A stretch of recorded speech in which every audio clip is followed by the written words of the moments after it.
Neste momento, Deus, através desta emissora, leva até você mais um programa de fé, com hinos, orações e uma palavra poderosa a seu favor. Fé para vencer o mundo. Somente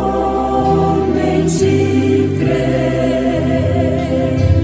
somente crer,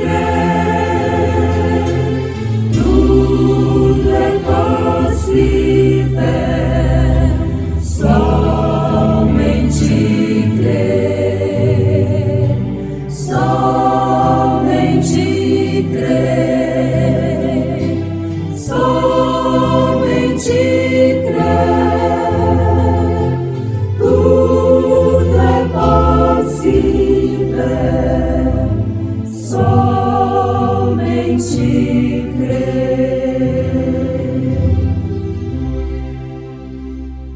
Estavas no Éden, jardim de Deus, cobrias-te de toda pedra preciosa, o sárdio, o topázio, o diamante, o berilo, o ônix, o jaspe, a safira, o carbúnculo e a esmeralda.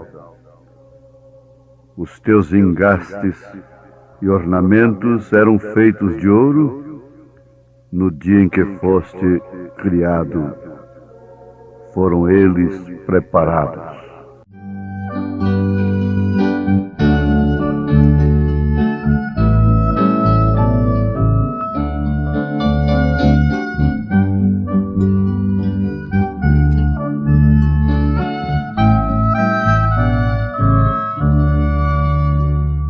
Eterno Deus, Senhor dos céus, és minha luz e salvação. Eterno Deus, gracioso Pai, sempre o teu nome eu louvarei. A ti entrego meu coração e todo o meu ser. Dá-me paz, real poder e consolação.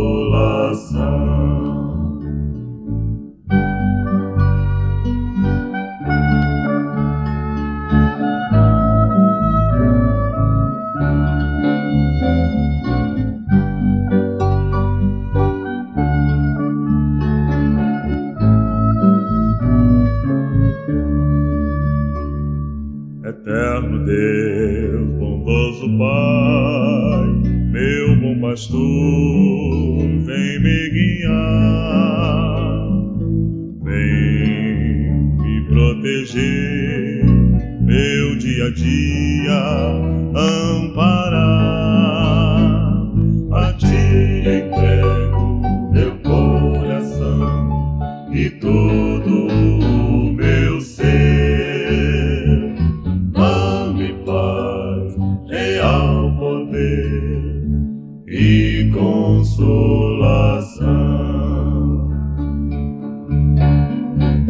Testemunhar com vida e transmitir o amor. Louvar sempre o teu nome a cada instante, a cada dia.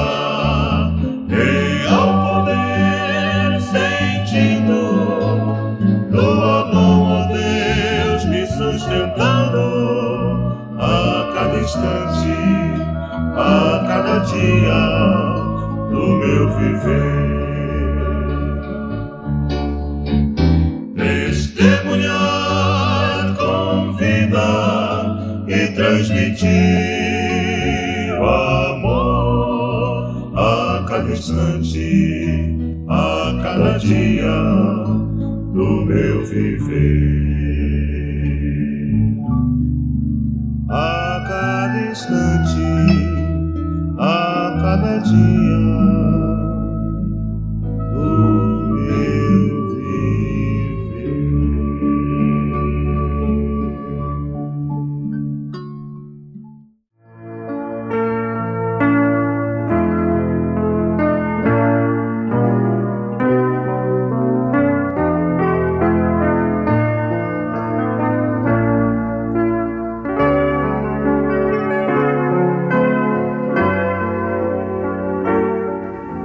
Lúcifer não tentou fazer um inferno, mas sim um céu melhor do que o de Deus.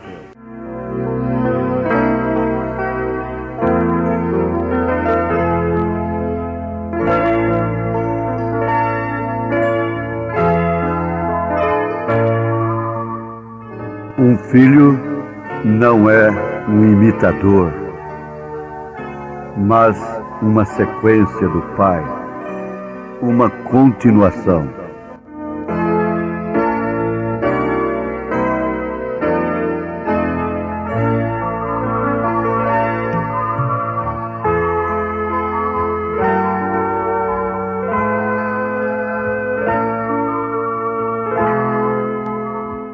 Ouvintes, estamos com a oportunidade de ouvirmos mais palavras que procedem da boca de Deus. Nós devemos afirmar isto com bastante convicção e segurança. Caso contrário, não deveríamos estar aqui vos falando. Palavras que procedem da boca de Deus. São palavras que procedem das Escrituras. Esta velha Bíblia, que hoje está em quase todas as mãos, está em todas as instantes. Essa velha Bíblia, que foi tão perseguida, que foi queimada aos montões, hoje está sendo recomendada pela igreja que queimou Bíblias sagradas. Isso significando que ela traspassou a Cristo.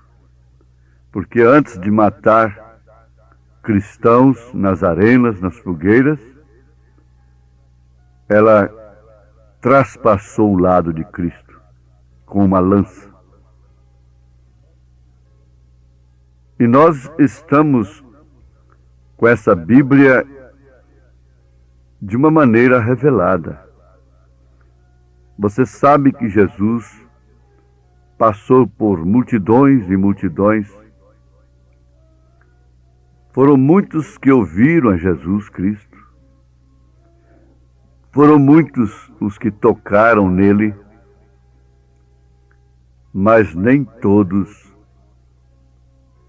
estavam no Pentecostes. Nem todos viram-no quando ele subiu, quando ele foi assunto aos céus. Mais ou menos umas 500 apenas. A sua igreja sempre foi a minoria.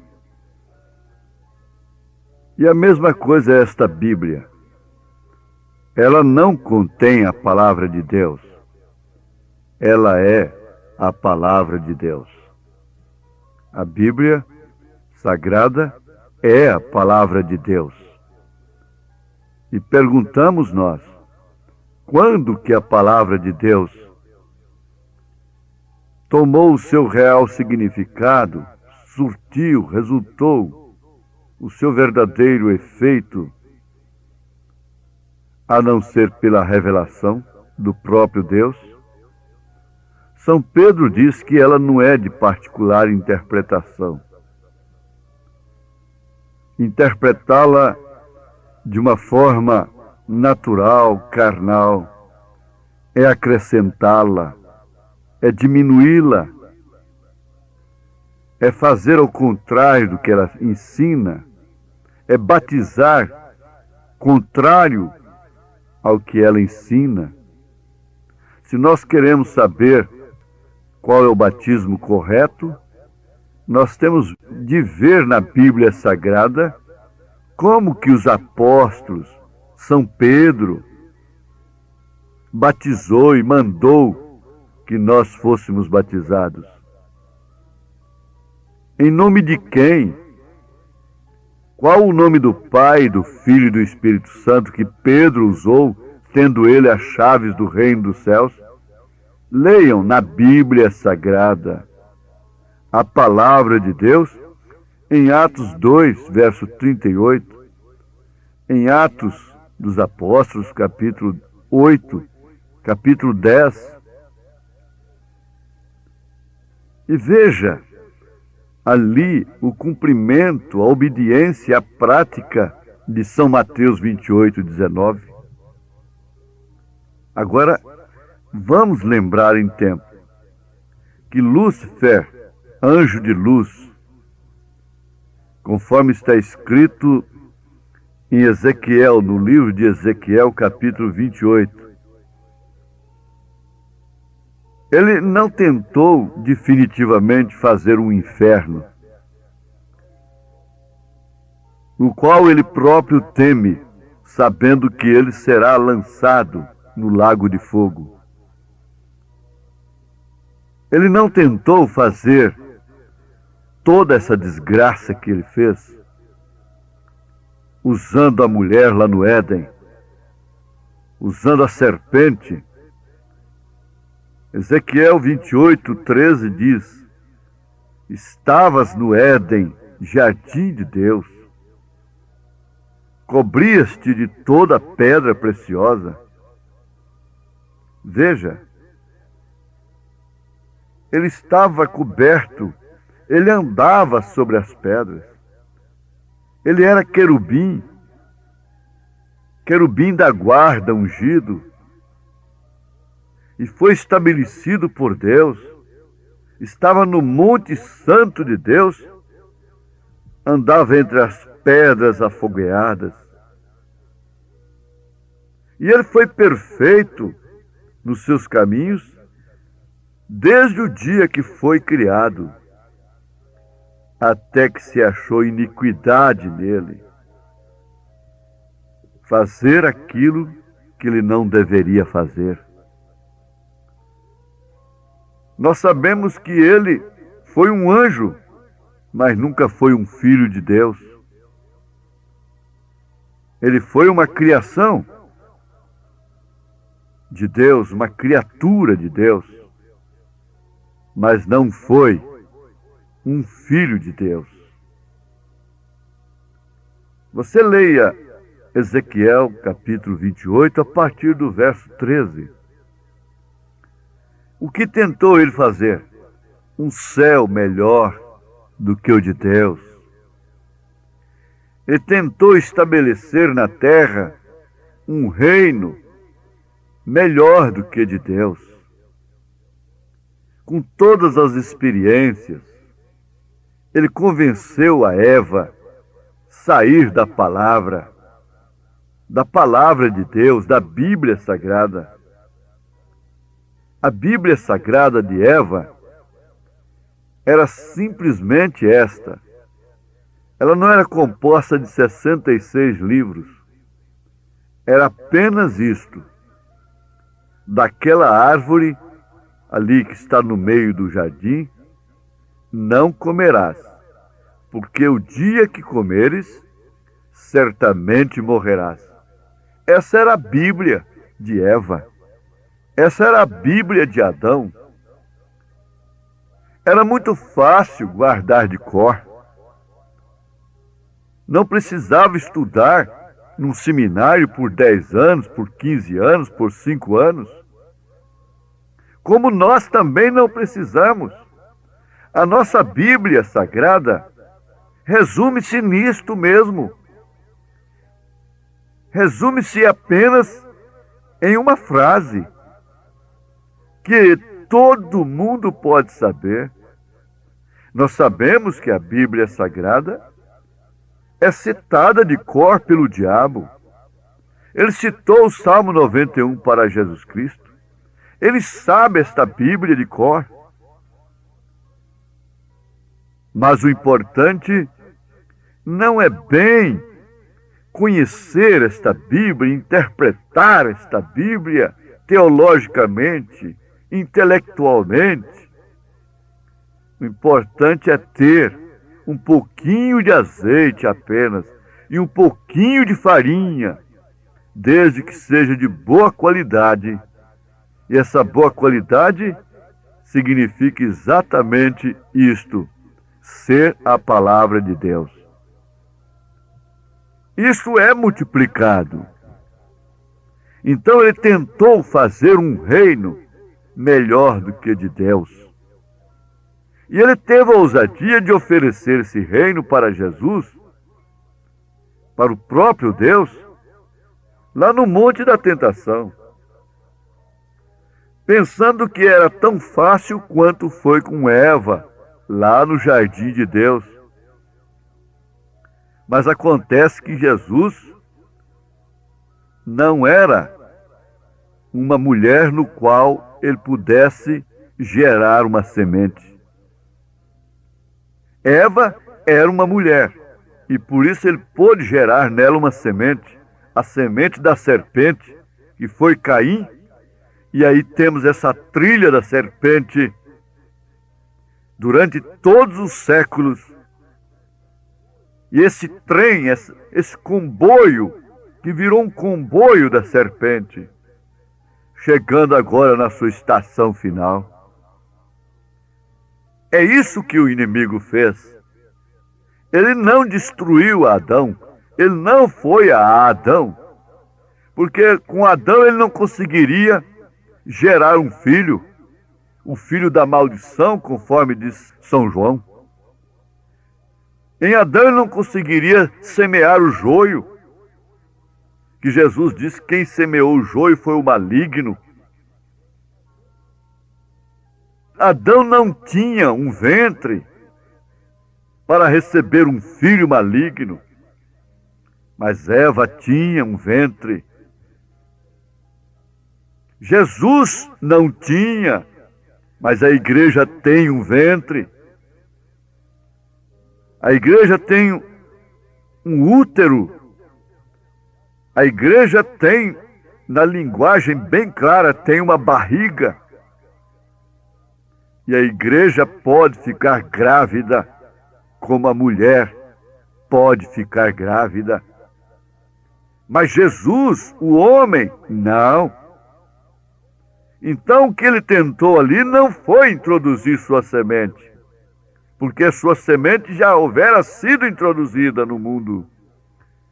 Tentou converter aquela semente de Deus, do próprio Deus, em uma maldição, desde que Jesus aceitasse o seu desafio de transformar as pedras em pães, fazendo um espetáculo para ele, conforme nós estamos vendo, assistindo mensageiros de Deus fazendo espetáculos. Jesus não fez espetáculos. Jesus não cedeu à circunstância da fome. Ele era homem. Não pôde gerar nele o filho da maldição, porquanto ele era homem e ele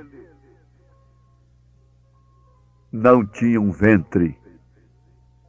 Pelo contrário, ele era sim um fecundador. É um fecundador. Ele gera, é um gerador de filhos.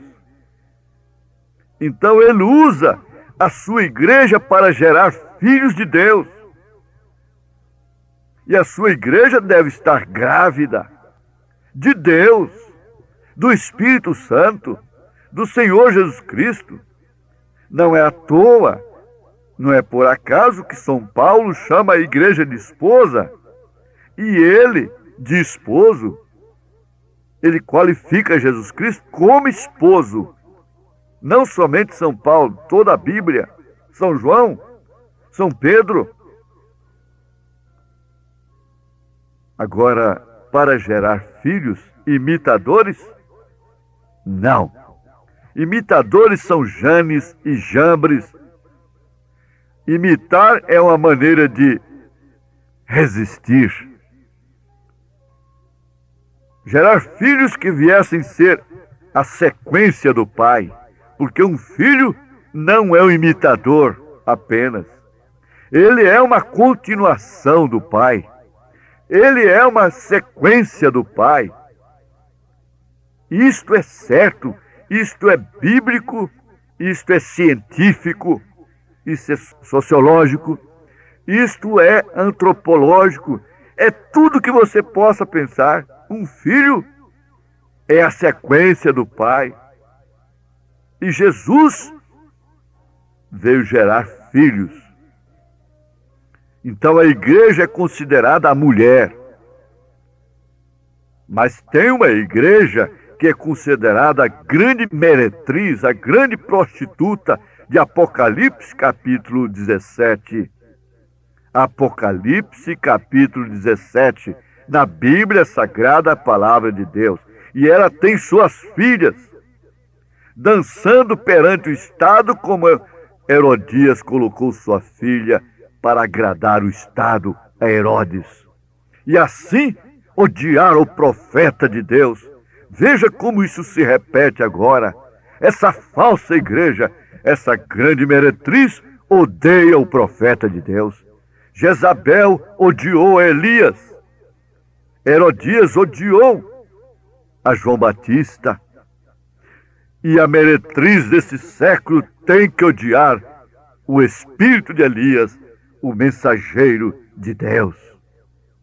Mas por outro lado, o Eliseu, a moça, a esposa do Cordeiro, a noiva de Cristo, ama esse mensageiro. A Rebeca acompanha o Eliezer ao encontro do Isaque. Que Deus possa falar ao seu coração e você não se enganar com esse reino que o inimigo tentou te oferecer e tenta te oferecer, oferece todos os dias, em todos os momentos da vida. Mas pense nisso, que o reino de Deus é para sempre, é para a eternidade.